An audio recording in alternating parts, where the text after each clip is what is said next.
Bishop and Bully. And Paul, I think we should play the 10 bells. The 10 bell salute for Logan Paul.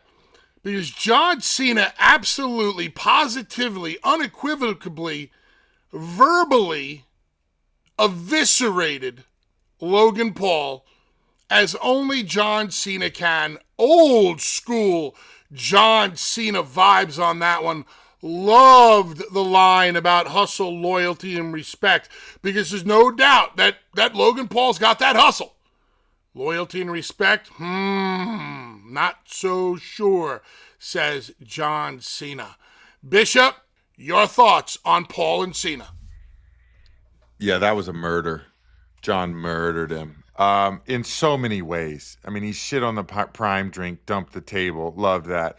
Call it like, I like what Logan is trying to do about acting like he's one of the boys, because it pisses people off, and it's a good little kind of thing about talking about John going to Hollywood, but it's a tired story that we've heard 10,000 times.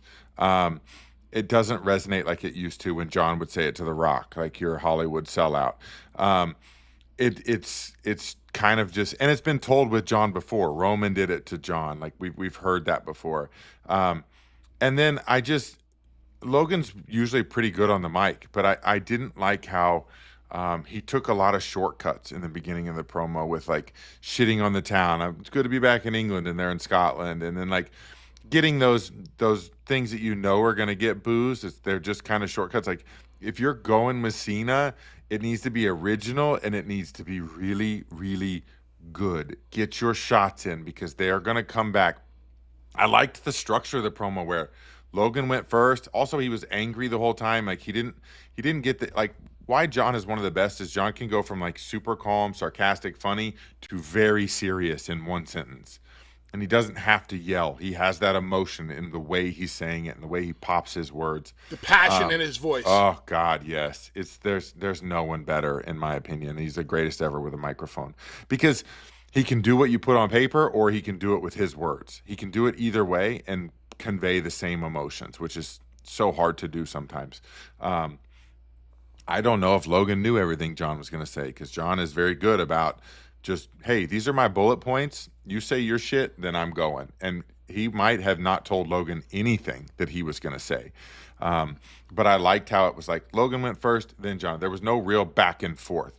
You could hear Logan kind of yelling at him, but not in the mic. And I thought that was a good touch.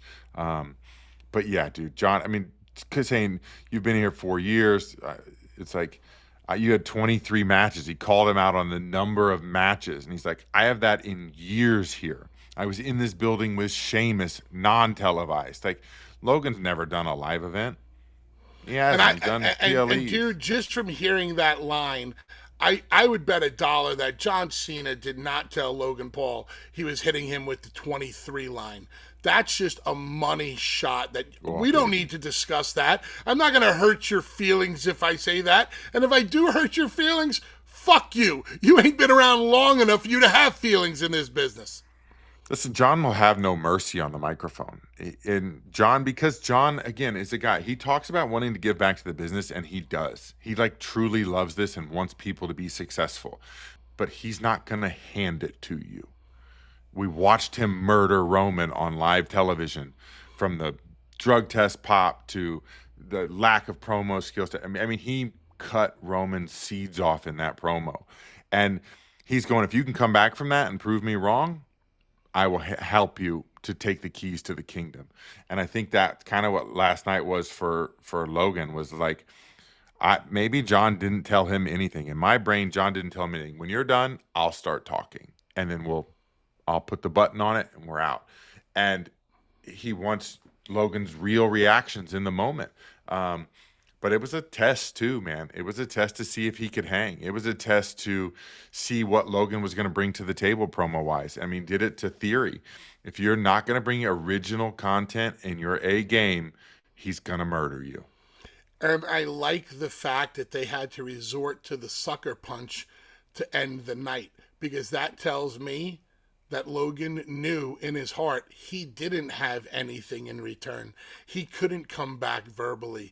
John owned me. So what does chicken shit heel or bully do, they sucker punch you, which is exactly what happened on the back end. So I thought it was a great segment, as close to old school Cena as we've gotten. 10 dates, 10 appearances left for John. I'm not sure if you've been asked this yet on the show, but I'm going to throw it out there. The heel turn, was it worth it? I mean, God, yes, because I liked it, and I think maybe too that heel turn now makes these last dates so much more important. And I was an advocate for John staying heel, keeping the title, and leaving with it. Mainly because I wanted to see like a 64-man tournament for a new title with everybody from AAA, from NXT, from all the companies that they work with, and like a huge tournament because you could make stars with that. But I think now that he's flipped back to babyface, I think the crowd, there's no more. I think if Cena never turned heel, you would get the Cena sucks. Cena, let's go Cena. Now it is 1,000% people are behind Cena. I agree with you that I think the mistake of the heel turn worked out in their favor, and that actually happens a lot in pro wrestling. Somehow we find ways to take chicken shit and turn it into chicken salad in ways that we never thought would present themselves. I actually feel bad for John and feel bad for Cody, because I don't know if I'm in total agreement or I completely believe how they want us to believe it went down on Unreal. The Rock was very much a part of this whole thing, and then Rock was very much not a part of this whole thing, as if he rolled out of bed one day and said, meh, I'm done playing in that sandbox. I'm going to move on and go play in another. Was John Cena's heel turn a good idea? We could debate that for all week long, but I like the perspective that you put it in. You're right. If the heel turn doesn't happen, then we probably still get let's go Cena, Cena sucks, a lot of the same old to take us home to the last show in Boston, which would not have been bad and would have been a lot of fun, but this is different. People just want to cheer him and cheer him to death because we know we're getting the final ride of John Cena when he, goes off into the sunset in Boston in December. Or does he? Because I believe there's still one last thing to do with the final boss. And in December, the final boss could only say, you leave when I say you leave.